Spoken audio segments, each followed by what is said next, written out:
এই দুর্নীতি এটার সাথে বাংলাদেশের বা আমাদের দেশের কথাই বলি, বাইরের কথা না বলি, আমাদের এই দেশে কোন শ্রেণীর মানুষ সবচেয়ে এটার সাথে বেশি জড়িত? দেখুন, দুর্নীতি এটার বিবৃত হচ্ছে সুনীতি। জি। এটাকে আরবিতে বলা হয় দদ্দুন নিজাম, জি। নিজামের খেলাফ।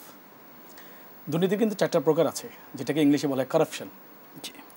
একটা প্রকার হচ্ছে পিটি কারাপশন, যেটা স্মল নাম্বার অফ পিপল যারা এটার মধ্যে ইনভলভ।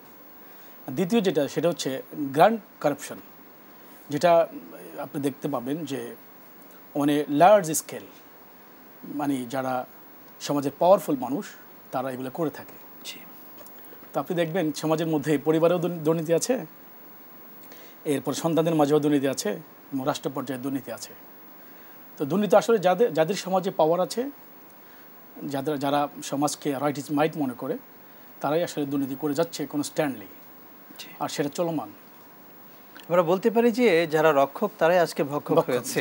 এবং আমরা কিন্তু বিগত কয়েকটি উল্লেখযোগ্য ঘটনায় তেমনটি দেখতে পাচ্ছি, যাদেরকে আমরা রক্ষক মনে করতাম, যারা সবার জানমালের হেফাজত করতো, এই মানুষগুলোই কিন্তু সবচেয়ে বড় ভক্ষক হয়েছে, বড় দুর্নীতিবাজ কিন্তু তারাই হয়েছে।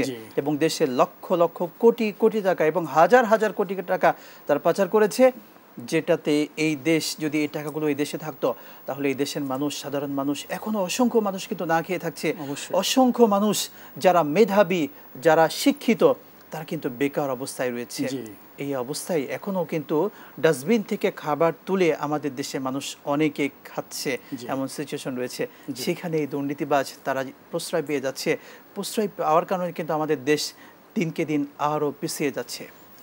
চমৎকার কিছু পয়েন্ট বলেছেন।